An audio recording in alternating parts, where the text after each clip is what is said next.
সমস্যাটো হ'ল যে মানে আমি আজি আপোনালোকৰ মিডিয়া যোগেদি আমি কোকৰাঝাৰ ই-ৰিক্সা অনাৰ এছ'চিয়েশ্যনৰ প্ৰেচিডেণ্ট হৈ আপোনালোকৰ আমাৰ মিডিয়াৰ যোগেদি আপোনালোকৰ মিডিয়াৰ যোগেদি আমি আমাৰ যিবিলাক মানে কিবা অসুবিধা আছে সমস্যা আছে এইবিলাক ক'ব বিচাৰি আছোঁ।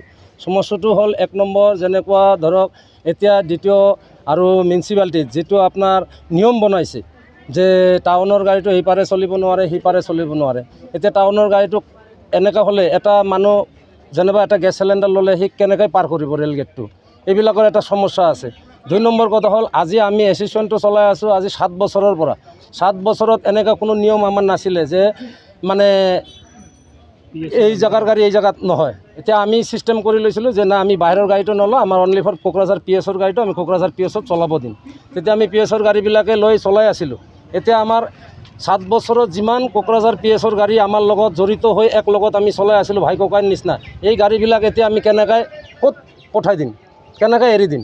এইটো কাৰণে আমি আমাৰ DTO ছাৰ আৰু আমাৰ কোকৰাঝাৰ প্ৰতিভা বাইদেউ মিউনিচিপালিটিৰ চেয়াৰমেন আৰু DC বাইদেউ আৰু আমাৰ হেমন্ত বিশ্ব শৰ্মা ছাৰক আৰু লৰেন্স ইছলাৰী ছাৰকো আমি MLA ছাৰকো আমি ক'ব বিচাৰোঁ যে আপোনালোকে আমাক এইখিনি হেল্প কৰি দিয়ক যে আমাৰ আগত যিবিলাক গাড়ী আজি 7 বছৰৰ পৰা আমাৰ এছ'চিয়েশ্যনত চলি আছিলে এইকেইটা গাড়ী আমাক চলিবৰ কাৰণে ভাল সুবিধা কৰি দিয়ক। যাৰ নেকি RC আপ টু ডেট আছে, ড্ৰাইভিং লাইচেঞ্চ আছে, সেইকেইটা গাড়ী চলিব দিয়ক।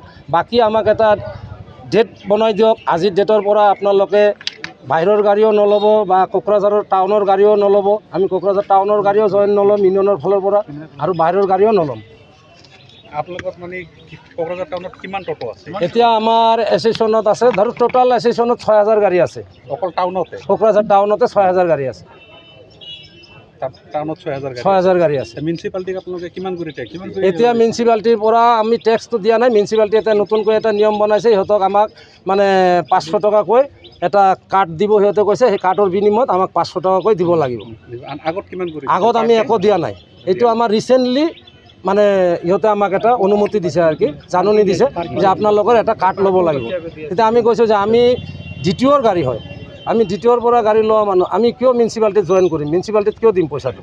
ঠিক আছে, আপোনালোকে যে 10 টকা কৰি যে লয় ইউনিয়নৰ নামত, তো এইটো কি কৰে? এইটো আমাৰ যিমানবোৰ এছ'চিয়েশ্যনৰ আমাৰ এছ'চিয়েশ্যনৰ লগত জড়িত থকা যিমানবোৰ গাড়ী আছে সেইবিলাকক কোনোবা ড্ৰাইভাৰ যদি কিবা এটা এক্সিডেণ্ট হৈ যায় বা কোনোবা ড্ৰাইভাৰ মৰি গৈছে তাৰ ছাত্ৰ ছাত্ৰীৰ কাৰণে কিবা হেল্প দিব লাগে, কোনোবা মানুহ এটা ড্ৰাইভাৰ কৈছে যে দাদা আমাৰ বেটাৰী কিনিব পৰা নাই অলপ হেল্প দিব লাগে, আমি এইবিলাক হেল্প দি থাকোঁ। তো আপোনালোকৰ 6000 গাড়ী থাকিলে পাৰ ডে 60000, মাহত 18 লাখ টকা হয়, বছৰত প্ৰায় 2 কোটি টকা কালেকশ্যন হয়। তো এইবিলাক কি আপোনালোকৰ হেল্প দিয়াতে যায়? নাই, হেল্প দিয়াতে নাযায়। আমাৰ জেগাত পইচা দিব লাগে? নাই নাই নাই, বেলেগ আমাৰ কোনোবা জেগাতো দিব নালাগে।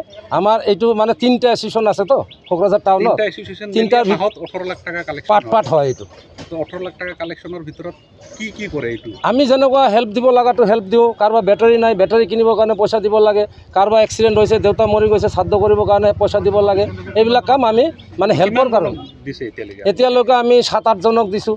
7-8 মানে এই বছৰত কিমান কৰি দিয়ে 7-8 জন? এতিয়া কাৰোবাৰ যদি এতিয়া ধৰক 10,000 লাগে 10,000 দি দিওঁ, কাৰোবাৰ যদি 5,000 লাগে 5,000 দি দিওঁ।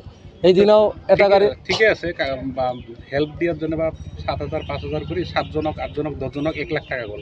বাকী পইচা আপোনালোকে? বাকী পইচাবিলাক আমাৰ লগতে ফাণ্ডতে থাকে। কিমান আছে এতিয়ালৈকে জমা? এতিয়ালৈকে ধৰক আমাৰ লগত কিমান আছে এইটো আমাৰ কেচিয়াৰ ক'ব পাৰিব।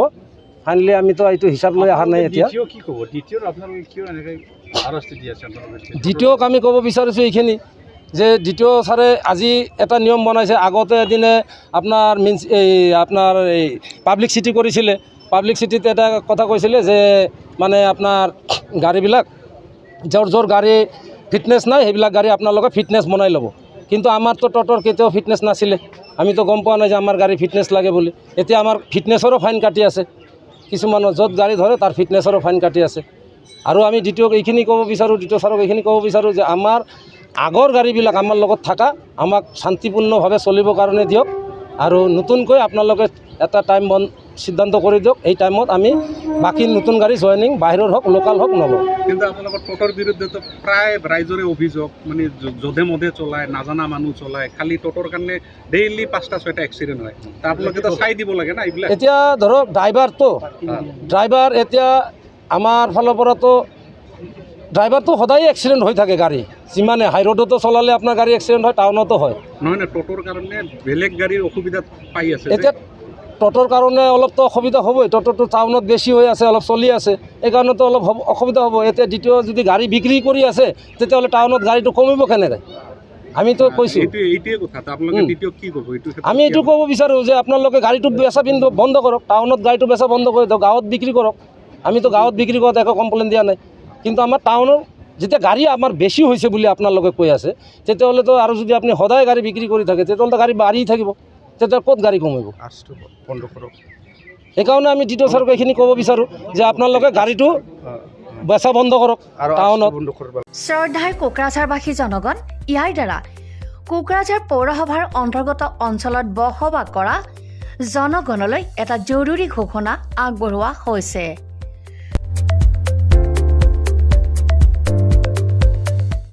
কোকৰাঝাৰ পৌৰসভাৰ অধীনত প্ৰপাৰ্টি বা হল্ডিং টেক্সৰ ছেল্ফ এছেছমেণ্ট আৰু ৰি এছেছমেণ্টৰ কাম পূৰ্ণ গতিত চলি আছে। যিসকলে এতিয়াও ছেল্ফ এছেছমেণ্ট বা ৰি এছেছমেণ্টৰ কামবোৰ সম্পূৰ্ণ কৰা নাই, তেওঁলোকলৈ আমাৰ বিনম্ৰ অনুৰোধ, আপোনালোকে অতি সোনকালে অনলাইন যোগে ছেল্ফ এছেছমেণ্ট আৰু ৰি এছেছমেণ্টৰ কামসমূহ সমাধান কৰি লওক। তাৰ বাবে আপোনালোকে অনলাইন যোগে প্লে ষ্ট'ৰলৈ গৈ আছাম প্ৰপাৰ্টি টেক্স এপছটো ডাউনলোড কৰি এই এপছৰ দ্বাৰাই আপোনালোকৰ আধৰুৱা কামবোৰ সম্পূৰ্ণ কৰি ল'ব পাৰিব। নতুবা play.google.com/store/apps/ৱেবছাইটৰ জৰিয়তেও আপোনালোকে আপোনালোকৰ কামসমূহ সমাধান কৰিব পাৰিব। যদিহে আপোনাৰ অনলাইন যোগে আধৰুৱা কামবোৰ কৰিবলৈ অসুবিধা পাইছে, তেতিয়াহ'লে আপোনালোকে কোকৰাঝাৰ পৌৰসভাৰ কাৰ্যালয়লৈ গৈ ৱাৰ্ড কমিছনাৰৰ পৰা প্ৰয়োজনীয় আবেদন পত্ৰ অৰ্থাৎ ফৰ্মসমূহ সোনকালে সংগ্ৰহ কৰি লওক। বিতংকৈ জানিবলৈ কোকৰাঝাৰ পৌৰসভা কৰ্তৃপক্ষৰ সৈতেও যোগাযোগ কৰিব পাৰিব। ইতিমধ্যে আপোনালোকৰ সহায়ৰ বাবে মেগা কেম্প কাৰ্যসূচী অনুষ্ঠিত কৰি থকা হৈছে। ধন্যবাদ।